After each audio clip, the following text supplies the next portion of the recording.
Inside story 4 बजे special की 5वीं बड़ी खबर। अब 68.75 रुपए देने पर $1 मिलेगा।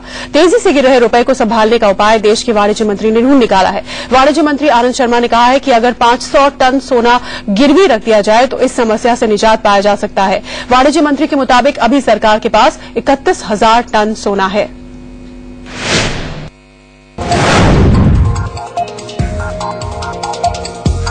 आज अर्थव्यवस्था के लिए सबसे बुरा दिन है। रुपया आज सबसे ज्यादा कमजोर हुआ। $1 के मुकाबले रुपए की कीमत 68.75 रुपए पहुंच गई। रुपए की सेहत बिगड़ी तो बाजार हिला। सेंसेक्स गिर गिर कर किसी तरह संभला। सोना और मजबूत हुआ। 10 ग्राम सोने का भाव 34,000 रुपए को पार कर गया। जानकार बताते हैं कि डॉलर अभी रुपए को और बेदम करेगा। Already we are in a panic situation. Short term measure से बिल्कुल कुछ नहीं होने वाला, ये जनता ये समझ ले मेरे हिसाब से। देखिए रुपए का अगर जो इस वक्त रुपए नीचे आ रहा है, इससे क्या होता है कि आपका जो आप पोर्ट करते हैं बाहर के मुल्कों से आप खरीदते हैं, उनकी कीमतें बढ़ जाती हैं। लेकिन सरकार कहती है कि बस थोड़ा सब्र और कीजिए, रुपया मजबूत होने वाला है। But I think we'll simply have to be patient, be firm, do whatever is required to be done, and the rupee will find its appropriate level. विपक्ष कहता है कि अर्थव्यवस्था को पटरी पर लाने का बस एक ही उपाय है, सरकार को उखाड़ फेंकना होगा।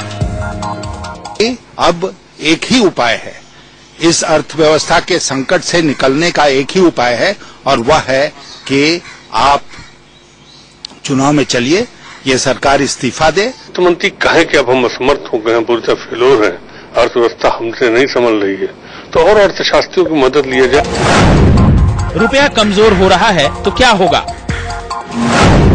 विदेश से आने वाली चीजें और महंगी होंगी। डीजल पेट्रोल के दाम बढ़ेंगे। डीजल के दाम 3 रुपए तक बढ़ सकते हैं। ऐसा हुआ तो जरूरत की सारी चीजें और महंगी हो जाएंगी। रजत राकेश टंडन, दिल्ली, इंडिया न्यूज।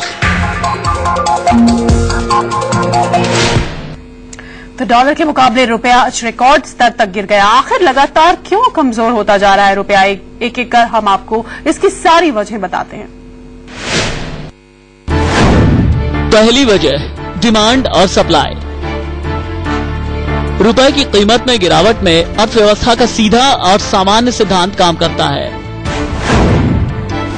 ये सिद्धांत है डिमांड और सप्लाई का, यानी जब हमारे देश में डॉलर की डिमांड उसकी सप्लाई से ज्यादा होती है तो हमारे रुपए की कीमत गिरने लगती है। इसके उलट जब डिमांड की तुलना में डॉलर की सप्लाई ज्यादा होती है तो रुपया मजबूत होता है। दूसरी वजह FIIs का शेयर बाजार से हाथ खींचना। FIIs यानी विदेशी संस्थागत निवेशक, वो विदेशी निवेशक जो भारतीय शेयर बाजार में अपने पैसे लगाते हैं।